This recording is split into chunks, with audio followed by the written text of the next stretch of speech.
এটা হলো হায়ারের 330 মডেলের ফ্রিজটা। এটা ম্যাজিক কুলিং আছে।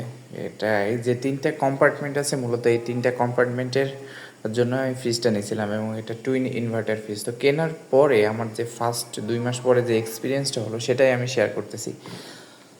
ডিপটা সুন্দর আছে, ভালো টেম্পারেচার ভালো থাকে, নর্মালও সুন্দর আছে। বাট এখানে মাঝখানে যে আরেকটা এরা কম্পার্টমেন্ট দিচ্ছে ম্যাজিক রুম লিখে, এটাকে আমি নর্মাল হিসাবে ইউজ করতে পারবো, ডিপ হিসাবেও ইউজ করতে পারবো। ওরা আমাকে তেমনটাই বলেছে, এবং আমি সেটিং করেও দেখাই যে এটা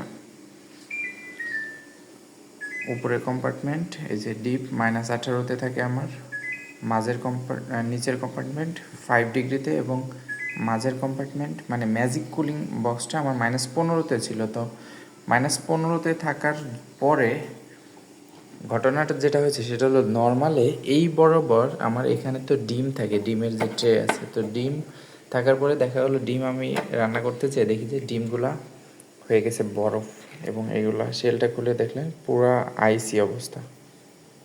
ঠিক আছে, তো নর্মালে কিভাবে ডিপের ইফেক্টটা আসলো আমি তো এটাই বুঝতেছি না।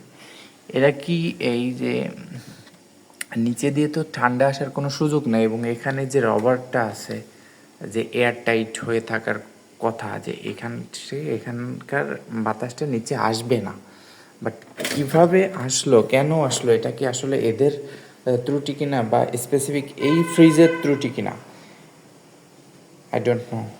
আমি কাস্টমার কেয়ারে কমপ্লেন জানাইছিলাম, সার্ভিস ইঞ্জিনিয়ার আসছিল, তিনি সার্ভিস করে দিয়ে গেছেন, বাট তারপরেও এই সমস্যাটা রয়ে গেছে। এখন আমি জানি না এটা কি করব, আমি আবার কমপ্লেন করব, দেখা যাক কি হয়। ধন্যবাদ। তো নেক্সট টাইম আপনারা হায়ার ফ্রিজ কেনার সময় এই জিনিসটা আপনারা দেখে নেবেন, দেখে কিনবেন।